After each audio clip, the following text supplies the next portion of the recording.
नमस्कार मित्रांनो. लक्ष्मीच्या पावलांनी या मालिकेच्या पुढील काही भागांमध्ये आपल्याला अत्यंत जबरदस्त असा ट्विस्ट बघायला मिळणार आहे. ते म्हणजेच अद्वैत आता एक एक पुरावा गोळा करतोय आणि तो पुरावा त्याच्या हाती लागतोय. ते म्हणजेच इकडे कलाच्या बाबतीत कोणी हे सगळं केलंय, म्हणजे आपल्या कलावरती ही वेळ कोणामुळे आली, हा अपघात कोणामुळे झाला, हे सगळं अद्वैत शोधतोय. आणि त्याच्या मदतीला आहे ती म्हणजेच सुकन्या. तर पहिली गोष्ट जी अद्वैतला मिळालेली आहे ते म्हणजेच राहुलच्या त्या फ्लॅटचे पेपर्स. ते अद्वैतच्या हाती लागलेले आहेत, कारण नैना आता अद्वैतच्या बाजूने झालेली आहे. नैनाने ते पेपर्स आता अद्वैतपर्यंत पोहोचवण्याचं काम केलेलं आहे. आणि आता एक एक गोष्ट आता अद्वैत शोधतोय आणि त्याप्रमाणे त्याला त्याच्या हातात त्या गोष्टी मिळतही चालल्या आहेत. आणि प्रत्येक गोष्ट अगदी व्यवस्थितपणे अद्वैत आता जुळवतोय. म्हणजे जिग्सॉची पझल असते बघा, अगदी त्याच प्रकारे जसं जसं त्याला भेटत जात आहे तसं तसं या प्रकरणाशी तो त्या गोष्टी जुळवत जातोय. आणि कदाचित त्याला निष्कर्ष लवकरच मिळेल, कारण त्याच्यासोबत सुकन्या आहे. तर दुसरीकडे आपल्याला बघायला मिळतं की सुकन्याचे काका, ज्यांच्याकडे इकडे गाडीची नंबर प्लेट आहे, आणि त्या नंबर प्लेटसाठी खरं तर म्हणजे त्या नंबर प्लेटसाठी खरं तर जीव कासावीस होतो ते म्हणजेच राहुल आणि रोहिणीचा. त्यांनी किती वेळा त्या वेड्या माणसाला पकडण्याचा प्रयत्न केला आहे, पण तो काही त्यांच्या हाती लागलेला नाही आहे. आणि फायनली एक गोष्ट घडते, ती म्हणजेच अद्वैतने जेव्हा त्या व्यक्तीला पाहिलं तेव्हा मात्र ती व्यक्ती धावतच अद्वैतकडे जाते आणि अद्वैतला म्हणू लागते की याच व्यक्तीने, म्हणजे त्या दोघांकडे बोटं दाखवून, म्हणजे रोहिणी आणि राहुलकडे बोट दाखवून वेडेवाकडे इशारे करत, म्हणजे जसं तो वेडा आधीपासून करतो सुकन्याचे ते काका, म्हणजे वेगळ्या वेगळ्या ॲक्शन्स करतात लहान मुलांसारखे. त्यानंतरून ती नंबर प्लेट दाखवतात आणि त्यांच्याकडे इशारा करतात की त्यांनी मारलं, त्यांनी ठोकलं, काहीतरी असं तो ते बोलतात. तर आता हे बघून सुकन्या आणि अद्वैत आता थोडेसे बिचकतात. आता काय करतात, सुकन्याचा आउट हाऊसमध्ये राहायची सोय केलेली असते ना, सो आता सुकन्या आणि अद्वैत डोकं चालवून काय करतात, त्या काकांना आउट हाऊसकडे घेऊन जातात आणि तिथे बाहेरच्या साईडला एका ठिकाणी त्या काकांना बसवतात. आणि तेव्हा अद्वैत आता त्या काकांना खूप छान अशा पद्धतीने छान अशी शॉल पांघरतो. आता अद्वैत खूप मदतीपूर्ण स्वभाव मेंटेन करतो त्याचा कलामुळे. आणि अद्वैत आता काय करतो, त्या काकांना थंडी वाजत असल्यामुळे ती शॉल त्यांच्या अंगावर टाकतो. त्या काकांना ती शॉल आवडते आणि आता ते काका सुखावतात. आणि सुकन्या आता त्यांना म्हणते की काका, मला सांगा, तुम्हाला जर आपल्याला जर कोणी मदत केली तर मी तुम्हाला त्यांना काय म्हणायला सांगितलंय, म्हणजे आपल्याला जर आता कोणी मदत करताय तर त्यांना आपण काय म्हटलं पाहिजे? आता तुम्ही फ्रेंड झालाय ना, त्यांनी जर तुम्हाला काही दिलंय तर. तेव्हा ते काका म्हणतात हो. तेव्हा सुकन्या म्हणते की मग काय म्हणायचं असतं त्यांना? थँक्यू. तेव्हा लगेच आता ते काका थँक्यू असं म्हणतात. आणि ती शॉल पांघरताना आता त्यांच्या हातातली जी नंबर प्लेट आहे ती मध्ये येत असते. सो आता ती नंबर प्लेट ते अद्वैतच्या हातात देतात की धर बाबा 2 मिनिटं असं म्हणत. सो आता अद्वैत नेमकं ती पकडतो आणि नेमकं ती नंबर प्लेट तो निरखून बघतो. अद्वैत ती नंबर प्लेट निरखून बघत असतो. तिच्यावर काही डाग पडलेले असतात, म्हणजे रक्ताचे काळे झालेले डाग. आणि ती नंबर प्लेट पाहताच अद्वैतला खूप मोठा धक्का बसतो, कारण इन्स्पेक्टर साहेबांनी सांगितलेलं होतं की गाडीची नंबर प्लेट सापडत नाही आहे. त्या गाडीची साधी नंबर प्लेट पर्यंत जरी आपण पोहोचलो किंवा ती जरी आपल्याला मिळाली तरी आपली अर्धी केस सॉल्व्ह होऊन जाईल, असं त्या पोलिसांनी सांगितलेलं असतं अद्वैतला. खरं तर आता नंबर प्लेट नाही म्हणूनच आपल्याला शोध घेणं अवघड जाते, असं ते बोललेले असतात. आणि फायनली जेव्हा अद्वैत आता बघतो तेव्हा त्याच्या हातामध्ये ती नंबर प्लेट असते. अद्वैतला तर कळायचंच बंद होऊन जातं की हे सगळं काय चाललंय आणि या सगळ्या गोष्टी अशा कशा घडलेल्या आहेत किंवा अशा कशा चालत आहेत, हा प्रश्न जेव्हा पडलेला असतो अद्वैतला, तेव्हा अद्वैत आता त्या नंबर प्लेटला पूर्ण खालून वरून मागून पुढून बघत असतो. आणि जेव्हा बघत असतो आता अद्वैत, तेव्हा बघत असताना तो एक गोष्ट नोटीस करतो की त्याच्या नेमप्लेटच्या मागच्या बाजूचा जो खिळा आहे तिथे एक तुकडा लागलेला असतो साडीचा. आणि अद्वैतच्या लक्षात येतं की हा साडीचा तुकडा नक्कीच कलाच्या साडीचा तुकडा आहे. कारण माहिती आहे का, ॲक्सिडेंटच्या दिवशी जेव्हा कलासोबत अद्वैतचं शेवटच्यांदा बोलणं झालेलं असतं ना, तेव्हा कलाने लाल रंगाची साडी घातली आहे हे त्याने बघितलेलं असतं. आणि नेमकं तशीच साडी आणि तशीच रंगछटा असलेला एक छोटासा तुकडा त्या नंबर प्लेटच्या मागच्या बाजूला मागच्या खिळ्याला लागलेला असतो. आणि अद्वैत आता त्या क्षणीच मोबाईलमधला पुन्हा एकदा तो फोटो तपासण्यासाठी बघतो, म्हणजे कलाने जो फोटो पाठवलेला असतो तो. आता अद्वैत म्हणतो हा याच साडीचा तुकडा आहे, बघ बरं सुकन्या, काय वाटतं तुला? तेव्हा सुकन्या म्हणते की सर हो, साडी अगदी सेम आहे आणि मीही अगदी लास्ट टाइम जेव्हा बघितलं होतं ना ॲक्सिडेंट होताना, तेव्हा ही याच रंगाची साडी होती. कलाची. आता अद्वैत आणि सुकन्याला वेगळाच डाऊट येतो. अद्वैतला खूप मोठा धक्का बसतो. आता मात्र सुकन्याला खूप मोठा धक्का बसतो. अद्वैतला ती नंबर प्लेट मिळते आणि सुकन्याला अचानक त्रास होऊ लागतो. आता सुकन्याचं हृदय खूप धडधडू लागतं. ती खूप घाबरायला लागते आणि हळूहळू ती बेशुद्ध पडू लागते. आता अद्वैत नेमका विचार करतो की नक्की हिला झालं काय, ही अशी कशामुळे करते, काय होत असेल हिला. अद्वैत आता तिच्याकडे बघतो आणि खूप घाबरतो. तो आता ताबडतोब तिला दवाखान्यात दाखल करण्याचा निर्णय घेतो. तो तिला म्हणत असतो की काय होतंय सुकन्या तुला, काय होतंय तुला, म्हणजे तो तिला जागं ठेवण्याचा प्रयत्न करत असतो. पण अचानक धडधड वाढून ती बेशुद्ध पडू लागते. आता नेमकं सुकन्याला पुन्हा तो एकदा सिटी हॉस्पिटलमध्ये आणतो. म्हणजे आता कला पण तिथेच होती एकेकाळी आणि ही सुद्धा. आणि नेमकं कोइन्सिडेंटली अद्वैत परत तिला तिथेच घेऊन येतो. आणि आता इकडे डॉक्टरांशी जेव्हा अद्वैत बोलायला सुरुवात करतो तेव्हा डॉक्टर म्हणतात की या पेशंटची 6 महिन्यांपूर्वीच हार्ट ट्रान्सप्लांट सर्जरी झालेली आहे. आता अद्वैतला धक्का बसतो. अद्वैत म्हणतो काय, ती डॉक्टर म्हणतात हो, आणि ते पण ह्याच हॉस्पिटलमध्ये झाले. अद्वैत म्हणतो यांची. सुकन्याला इकडे त्रास होत असतो आणि डॉक्टर आणि नर्सेस तिच्यावर ट्रीटमेंट करत असतात. आता डॉक्टर ज्या आहेत त्यांनी तिला प्रॉपर चेक वगैरे केलेलं असतं, तपासलेलं असतं, तिचे रिपोर्ट्स बघितलेले असतात पहिले, आणि मग याला अनुसरून सगळं अद्वैतला सांगितलेलं असतं की यांचं हार्ट ट्रान्सप्लांट सर्जरी झाली आहे, ते पण इथेच झाली आहे, वगैरे वगैरे वगैरे. आणि आता डॉक्टर पुन्हा ट्रीटमेंट सुरू करतात तिची. आणि आता अद्वैतला हे सगळं कळल्यानंतर खूप मोठा धक्का बसतो. अद्वैत विचार करू लागतो, म्हणजे 6 महिन्यांपूर्वी ज्या व्यक्तीला मी कलाचं हार्ट दिलं आहे ती व्यक्ती म्हणजे सुकन्या आहे. बापरे. अद्वैतला आता ही गोष्ट समजल्यानंतर त्याचे डोळे पाणावतात. डॉक्टरांनी त्याला सांगितलं आहे हे सगळं, त्यामुळे डॉक्टरांकडे तो बघतो. त्याला ती फाईल दाखवली जाते तिच्या हार्ट ट्रान्सप्लांटची. आणि आता अद्वैत मनोमन म्हणतं की मी तर ठरवलं होतं की मी त्या व्यक्तीचं तोंड कधीच बघणार. आयुष्यभर मला ज्या व्यक्तीचा तिरस्कार राहणार होता तीच व्यक्ती म्हणजे त्याच व्यक्तीच्या आज मी एवढा जवळ झालो आणि तीच व्यक्ती मला या सगळ्या गोष्टींपासून दूर नेण्यास मदत करते. म्हणजे तीच व्यक्ती कलाला न्याय मिळवण्यासाठी एवढी झटते. आता अद्वैतच्या हातातून ती फाईल हळूच पडलेली असते, कारण त्याला खूप मोठा धक्का बसलेला असतो. तो आता मात्र बघतच राहिलेला असतो, कारण अद्वैतला कळायचं बंद झालेलं असतं की आता काय करायचं. कारण आज सुकन्या अद्वैतच्या समोर आल्यानंतर तिला जो त्रास होत असतो, तिला जे धडधडायला होत असतं, हे त्याला आता कळायला लागतं की अच्छा, म्हणजे नक्कीच ही व्यक्ती आपल्यातली आहे म्हणून हिला असं होत होतं. आणि आज अद्वैतच्या समोर याचं खरं कारण आलेलं असतं. अद्वैतला आता हेही आठवू लागतं की कला म्हणते की मला माझा हार्ट डोनेट करायचं आहे. कला असं बोलून गेलेली असते. स्वतः त्याला ते पण रिकेप होत असतं, सगळं त्याला आठवत असतं.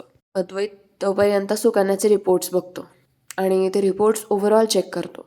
त्याला कलाचा शब्दानी शब्द आठवत असतो की मला माझं हृदय द्यायचं आहे, पण कोणाला द्यायचं आहे हे तुला मला शेवटच्यांदा कळू द्यायचं नाही आहे. म्हणजे किती काही झालं तरी कळू द्यायचं नाही. शिवाय डॉक्टरांना सुद्धा कलाने सांगितलेलं असतं की अद्वैतपर्यंत माझा हार्ट कोणाला डोनेट करण्यात आलेला आहे ही गोष्ट पोहोचू देऊ नका, कारण तो त्या व्यक्तीचा आयुष्यभरासाठी तिरस्कार करेल. म्हणून चांदेकरला ही गोष्ट कळू द्यायची नाही. आणि नेमकं असं तिने सांगितलेलं असतं आणि हे सगळं तिने त्याच वेळी ठरवलेलं असतं. आणि खरं तर अद्वैतला सुद्धा या गोष्टीचा धक्का बसलेला असतो. आणि त्याच वेळी आता इकडे अद्वैतला त्या सगळ्या गोष्टी आठवत असतात. म्हणजे सुकन्या आपल्याला एवढी मोठी मदत करते. मी तर ठरवलं होतं की ज्या व्यक्तीचा मी आयुष्यभर तिरस्कार करेल, या व्यक्तीशी मला काही देणं घेणं नसेल, त्या व्यक्तीपासून मला दूर राहायचं आहे, परंतु तीच व्यक्ती माझ्या समोर येऊन मला मदत करते. अद्वैतला खूप रडायला येत असतं. म्हणजे आता सुकन्यासोबतचे प्रत्येक क्षण त्याला आठवत असतात. सुकन्याने फ्रेम दाखवून सांगितलेली गोष्ट असू देत किंवा आबांची काळजी घेणं असू देत, त्याला सगळं आठवत असतं. सुकन्याने सांगितलेलं असतं ना की अद्वैत सर हे बघा, म्हणजे या कलाला मीच वाचवलं होतं त्यावेळेस 6 महिन्यांपूर्वी ॲक्सिडेंट झाला तेव्हा. आता हे सगळं अद्वैतला आठवत असतं. अद्वैत आता विचार करू लागतो की हे सगळं काय आहे आणि या सगळ्या गोष्टींचा एकमेकांशी काय संबंध आहे. आता हे सगळं अद्वैतला आज कळालेलं असतं. म्हणजे सुकन्यासोबत एवढी अटॅचमेंट त्याला का फील होते हे त्याला आता कळायला लागतं. सुकन्या आता त्याच्या मदतीला धावून आलेली असते. तिची अवस्था खूप वाईट असते आणि आता ती सुद्धा मरणाच्या दारात उभी आहे. म्हणजे मान्य आहे ती एकेकाळी पण मरणाच्या दारातच होती, पण आता सुद्धा परत तसंच होणार आहे का असं अद्वैतला वाटू लागतं. म्हणजे जाणवू लागतं. तो घाबरू लागतो. आता अद्वैत बघतो की सुकन्या अजूनही क्रिटिकल कंडिशनमध्ये असते, कारण अचानक तिला हा धक्का बसलेला असतो त्या नंबर प्लेटचा. तो अपघाताचा क्षण वारंवार तिच्या डोळ्यासमोरून जात असतो, म्हणून ती घाबरलेली असते. आता अद्वैत आत बघू लागतो काचेतून. ती फाईल उचलतो आणि मनाशी घट्ट निर्धार करतो की आता मी खरेला न्याय मिळवून दिल्याशिवाय गप्प बसणार नाही. मी नक्कीच काहीतरी आता खेळ खेळणार आहे. तर आता मेन म्हणजे अद्वैत ज्या पद्धतीने आता ह्या सगळ्या गोष्टी हँडल करताय ना, त्यामुळे सुकन्याबद्दलचा राग त्याच्या मनात नाही. म्हणजे त्याचं जे होतं ना की ज्या व्यक्तीला कलाचं हृदय दिलं जाणार आहे त्या व्यक्तीशी मी कधी बोलणार नाही, त्या व्यक्तीचा आयुष्यभर तिरस्कार करेल, ती व्यक्ती माझ्यासाठी काहीही नसेल. आता त्याच व्यक्तीला मिळून अद्वैत आता हे सगळं सॉल्व्ह करणार आहे. अद्वैतचा तो सगळा राग अद्वैतच्या मनातून निघून गेलेला असतो. उलट त्याला सुकन्याकडून आपुलकी वाटायला लागते. त्याचं असं म्हणणं होतं ना एक काळी की माझाच हक्क आहे फक्त कलाच्या हृदयावर, बाकी तर कोणाचाही नाही. पण तरी आता तो हक्क तो सुकन्याला द्यायला तयार असतो. त्याला मोठा आदर आणि आपुलकी वाटत असते सुकन्याबद्दल. आता सुकन्याला जेव्हा भेटण्याची परमिशन मिळते तेव्हा अद्वैत आता सुकन्याकडे येतो. सुकन्या अद्वैतकडे बघत असते आणि अद्वैत सुकन्याकडे. अद्वैत आता हळूच सुकन्याच्या डोक्यावरून हात फिरवतो आणि तिला सांगू लागतो की तू काही काळजी करू नकोस, सगळं व्यवस्थित होणार आहे आणि आपण कलाला खरेला न्याय मिळवून देणार आहोत. आता सगळे पुरावे जवळजवळ आपल्या हाती लागलेले, त्यामुळे लवकरच तो क्षण येणार आहे आता. असं त्याने आता सुकन्याला सांगितलेलं असतं. सुकन्याला आता कुठे बरं वाटायला लागलेलं असतं, कारण काहीही झालं तरीही एक महत्त्वाची गोष्ट म्हणजेच अद्वैतला आता कळलेलं आहे की सुकन्याला हा त्रास का होत होता. कारण तिच्याकडे असलेलं हृदय हे कलाचं आहे, म्हणून घरातल्या प्रत्येकाशी तिची एक वेगळीच नाळ जोडली गेली होती. आणि कला जशी हृदयाने विचार करायची तशीच सेम सुकन्यासुद्धा हृदयाने विचार करते, कारण तिच्यात कलाचं हृदय. असं अद्वैतला कळून चुकलेलं असतं. तो विचार असाच करत असतो. आता थोड्याच वेळात अद्वैत हिला सुकन्याला घेऊन घरी येतो आणि नैना तिथे असते. म्हणजे तो तिला घरी घेऊन येत असताना आता त्याला डोळ्यासमोर नैना दिसते आणि तो नैनाजवळ जाऊन तिला म्हणतो की नैना, तुला आता एक छोटीशी गोष्ट करायची आहे, तुला माझं काम करायचं आहे. नैना म्हणते बोल ना अद्वैत, काय झालं. आता इकडे अद्वैत तिला सांगू लागतो की एक प्रॉब्लेम झालेला होता आणि तो म्हणजेच सुकन्याची तब्येत ठीक नाही. आता तो नैनाला म्हणतो तुला माहिती आहे का, कलाने हार्ट ट्रान्सप्लांटचा जो फॉर्म भरलेला होता ज्याबद्दल तुम्हा कोणालाही माहीत नव्हतं, ते हृदय कोणाला देण्यात आलं आहे माहिती आहे तुला. तेव्हा लगेच आता हे ऐकताच नैना म्हणते काय, कलाचा हार्ट ट्रान्सप्लांट झालं आहे, म्हणजे तिने तिने तिचं जीवन त्यागल्यानंतरून हृदयदान केलं आहे. नैनाला हे ऐकून खूप मोठा शॉक बसलेला असतो. नैना म्हणते अद्वैत, तू हे आम्हाला आत्ता सांगतोयस, म्हणजे अजून घरातल्यांना कोणालाही माहीत नसेल मग तर, म्हणजे त्यावेळेस तू हा एवढा मोठा निर्णय एकट्यानेच घेतलास. तेव्हा अद्वैत म्हणतो खरं तर मला घ्यायचा नव्हता हा निर्णय, कारण माझ्या खरेच्या हृदयावर फक्त माझा हक्क आहे.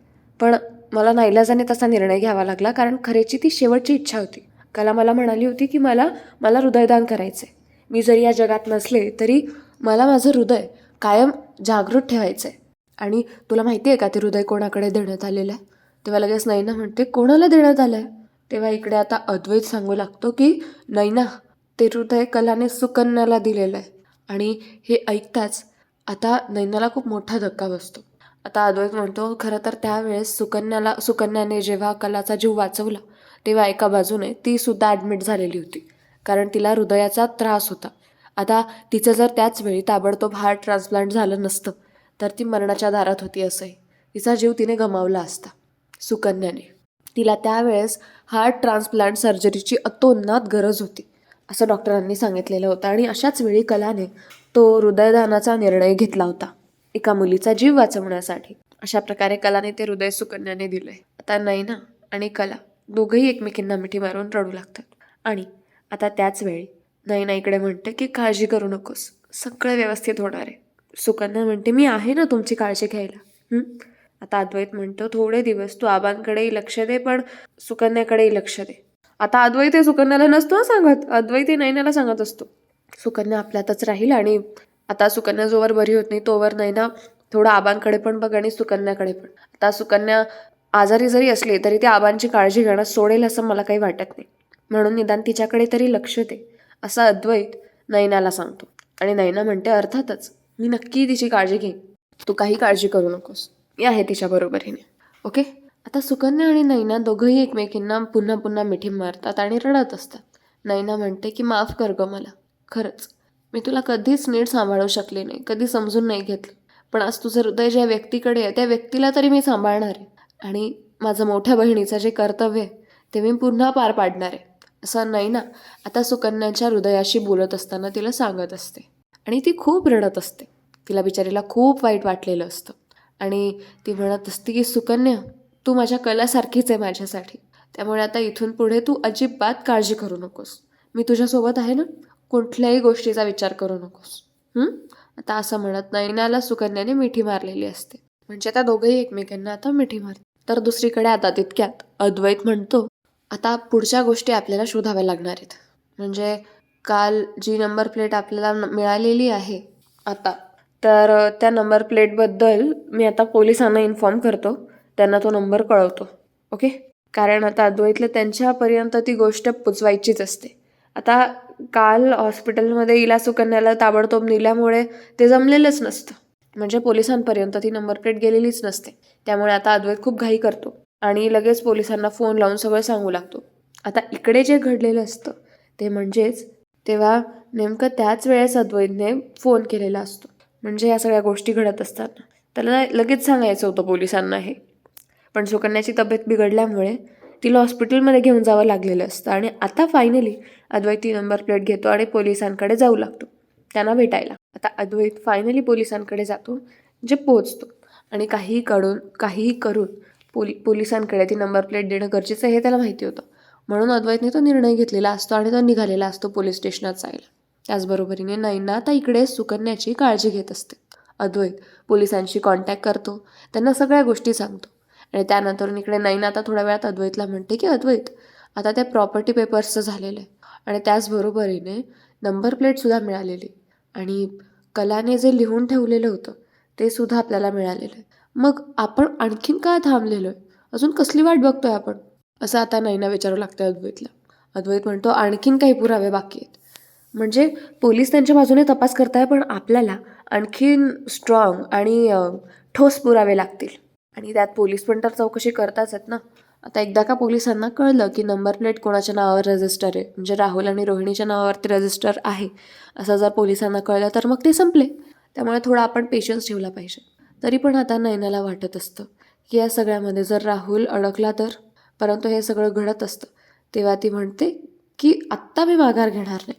ज्यामुळे माझ्या बहिणीचं आयुष्य उद्ध्वस्त झालं त्यांना आता सोडायचं नाही. फक्त एवढाच विचार नैनाच्या डोक्यात सुरू असतो आता. अद्वैत तिला समजवत असतो आणि त्याचबरोबर इकडे पोलिसांचा अद्वैतला फोन येतो. इन्स्पेक्टर साहेबांनी फोन करून अद्वैतला सांगितलेलं असतं की जी गाडीची नंबर प्लेट तुम्ही दिलेली होती ती रोहिणी फडतरे यांच्या नावावरती रजिस्टर्ड आहे. म्हणजे इथेच आता रोहिणीचा बँड वाजलेला असतो, खरं रूप आलेलं असतं आणि आणि त्यांच्याच गाडीने हे सगळं घडलेलं आहे, हे सगळं समोर आलेलं असतं. आणि तेवढ्यातच सुकन्या येते आणि अद्वैतला म्हणते की अद्वैत सर, मला तुमच्याशी काहीतरी बोलायचं आहे. अद्वैत म्हणतो काय झालं आहे? लगेच सुकन्या म्हणते की अद्वैत सर, हे बघा माझ्याकडे एक मोबाईल आहे.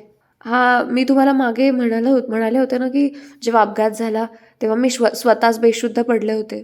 त्यामुळे मला माहीत नाही आहे कोणाचा आहे. पण आत्ता जेव्हा मी माझं साहित्य नीट लावत होते तेव्हा माझ्या सामानामध्ये मला एक मोबाईल सापडलेला आहे आणि मग तो मी चार्ज केला आणि तो मोबाईल मी चार्ज केल्यानंतर मला कळलं की हा मोबाईल कलाचा आहे.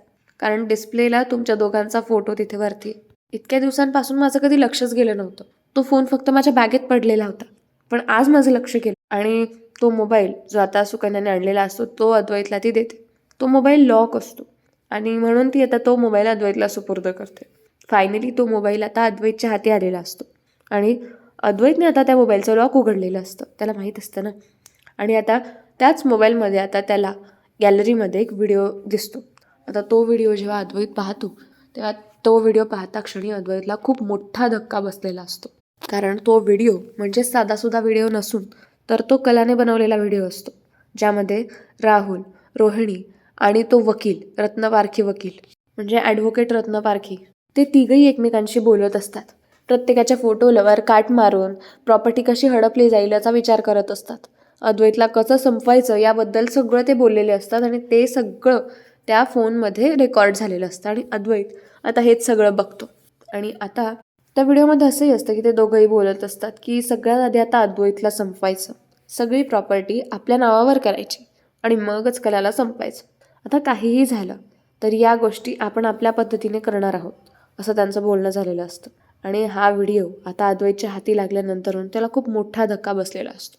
अद्वैत आता म्हणतो म्हणजे कलाला संपवणारे म्हणजे राहुल आणि रोहिणी हे दोघंच आहे. ते आता अद्वैत, त्यानंतर नैना आणि सुकन्या यांच्या समोर आलेलं असतं. आणि फायनली आता रोहिणी आणि राहुल यांचा खेळ संपलेला असतो. हे सत्य समोर आलेलं आहे. त्यांनी जे काही कांड केलं आहे ते सगळं समोर आलेलं आहे. आणि आत्ता मात्र त्यांना कोणीही या सगळ्यातून वाचवू शकणार नाही. ही गोष्ट तेवढीच खरी आहे. सुकन्या आता म्हणते की फायनली आता आपण कलाला न्याय मिळवून देऊ शकतो, म्हणजे यशस्वी ठरलेलो आहोत आता. आता ही गोष्ट सुकन्याला सुद्धा बरं वाटत असतं हे सगळं बघ. आता अद्वैत तेवढ्यात म्हणतो नाही, अजून आपण यशस्वी झालेलो नाही आहोत. अजून तर त्यांना खरी शिक्षा व्हायची आहे. आता तर फक्त पुरावे लागले आपल्या हातात आणि आता आपल्याला ते जपायचे आहेत. शिवाय आता अद्वैत विचार करत बसलेला असतो. तेव्हा त्याला असं जाणवतं की आपण हे सगळं फक्त सुकन्यामुळेच शोधू शकलो आहोत. नाहीतर ती नसती तर एवढं सगळं माझ्यासमोर आलंच नसतं. हे सगळं वाटतं तेवढं सोपं नव्हतं, परंतु सुकन्या आपल्या मदतीला आली आणि तिच्यामुळे या सगळ्या गोष्टी साध्य होऊ शकल्या. शेवटापर्यंत पोहोचू शकलो, या प्रकरणाच्या मुळाशी आपण पोहोचू शकलो. आणि एक तीच आहे जिच्यामुळे माझ्या कलाला मी न्याय मिळवून देऊ शकतोय, कारण तिच्यामुळेच एवढं सगळं झालं ना. तिच्याच तरमुळे एवढ्या सगळ्या गोष्टी मी उकरून काढल्या आणि मला थोडा तरी संशय राहुल आणि रोहिणी आत्यावर आला.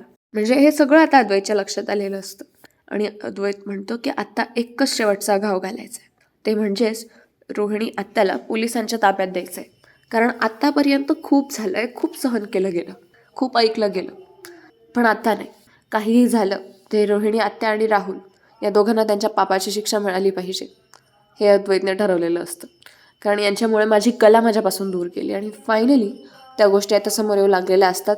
आणि अद्वैतने एवढे प्रयत्न केले होते हे सगळं शोधून काढण्यासाठी, पण ते आता हाती लागलेलं आहे. ते म्हणजे आता एवढं सगळं 6 महिन्यानंतरून, ते पण सुकन्या त्याच्या आयुष्यात आल्यानंतर. आता नेमकं त्याच गोष्टी आता अद्वैतने गोळा केलेले असतात, पुरावे सगळे गोळा केलेले असतात. आता फायनल स्टेप होणार असते, फायनल गोष्ट होणार असते, तेव्हा मात्र इकडे या सगळ्या गोष्टी समोर येऊ लागलेल्या असतात. आता राहुल आणि रोहिणीचा खेळ खल्लास झालेला असतो. अद्वैत खूप विचार करू लागतो की हे सगळं आत्तापर्यंत मला मिळालं नाही, म्हणजे 6 महिन्यांपासून मी एवढा कसून शोध घेत होतो तरीसुद्धा. पण सुकन्या एकाएकी आली आणि तिने जणू अगदी एका झटक्यात पुढं सॉल्व करून टाकलं. म्हणजे ज्या दिवसापासून ती या घरात आली त्या दिवसापासूनच एक एक गोष्टीचा उलगडा होत गेला.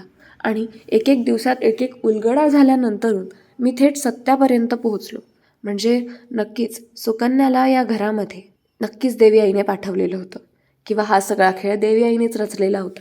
एकाएकी सुकन्याकडे माझ्या कलाचं हृदय असणं, एकाएकी तिने नर्ससाठी अप्लाय करणं, फ्रेशर असून सुद्धा मी तिला स्टार्टिंगला रिजेक्ट करणं, आणि नंतरून फ्रेशर असून सुद्धा मी तिला जॉबवर अपॉइंट करणं, अचानक त्या नर्सचं कॅन्सल होणं, म्हणजे जिला मी निवडलेलं होतं आबांसाठी अचानक तिचं येणं रद्द होणं आणि मी सुकन्याला बोलवणं, हे सगळं रचलेलं होतं. हे सगळं देवी आईची लीला आहे असं आता अद्वैत मनोमन विचार करू लागतो आणि त्याला सुकन्याबद्दल आणखीनच आदर वाटू लागतो. आता अद्वैत या सगळ्याबद्दल हळूच सरोजला सुद्धा सांगण्याचा निर्णय घेतो. आता तो सरोजच्या खोलीत जातो आणि सरोजला सगळे पुरावे दाखवतो. आणि सरोज म्हणते, काय म्हणजे आपल्या कलाचा जीव घेण्यामागे रोहिणी आणि राहुलचा हात आहे? ते काही नाही, आत्ता मी त्या दोघांना धडा शिकवणारच. सरोज आता लगेच रूमच्या बाहेर जाऊ लागते त्यांना बोलण्यासाठी. तेवढ्यात अद्वैत म्हणतो, आई थांब, आपण असा वेडेपणा करून चालणार नाही, कारण ते सावध होऊन जातील आणि ती लोकं खूप डेंजर आहेत. ती आपल्या कलाच्या जीवावर उठली मग कशावरून ती आपल्या जीवावर उठणार नाही. आणि मला माझ्या जीवाची पर्वा नाही गो, मला फक्त पर्वा एवढी आहे की जोवर मी माझ्या कलेला न्याय मिळवून नाही देत तोवर तरी मला कुठलीही रिस्क नको आहे. मला असं वाटतं आपण सर केस केली पाहिजे, पोलिसांनाच त्यांचं काम करू दिलं पाहिजे. आणि राहिला आपला भाग, तर आपली कला ते सगळं बघून घेईल. आपण फक्त कलाला न्याय मिळवून द्यायचा आहे. माझी कला जर आज आपल्यात असती तर किती खुश असती, पण यांनी माझ्या कलेसकट माझा आनंद हिरावून घेतला आहे. त्यामुळे यांना शिक्षा व्हायलाच पाहिजे, यांना शिक्षा झालीच पाहिजे. आता सरोजला अद्वैतचं म्हणणं पटत असतं. सरोज म्हणते की बरोबर बोलतोय तू, पण या सगळ्याबद्दल आबांना काही कळू देऊ नकोस, ही गोष्ट कोणाकोणाला माहिती आहे. तेव्हा अद्वैत म्हणतो, मला, तुला, नैनाला आणि सुकन्याला. आता सरोज म्हणते, ठीक आहे, हरकत नाही, आता ही गोष्ट आपल्यातच राहू देत, जोपर्यंत कायदेशीर कारवाई केली जात नाही तोपर्यंत तरी. आता या लोकांनी असं ठरवल्यानंतरून सगळं काही हळूहळू शांत होत असतं आणि अद्वैत आता हळूहळू पुढची पावलं उचलत असतो कलाला न्याय मिळवून देण्यासाठी. आणि मित्रांनो, हा होता आजचा भाग. तुम्हाला आजचा भाग कसा वाटला कमेंट्समध्ये सांगायला विसरू नका. खरं तर सुकन्या आल्यापासून अद्वैतचं अख्खं आयुष्यच पालटून गेलं आहे. सगळं काही हॅपनिंग होतं आहे, चांगलं होतं आहे आणि सगळं निकालही लागलं आहे.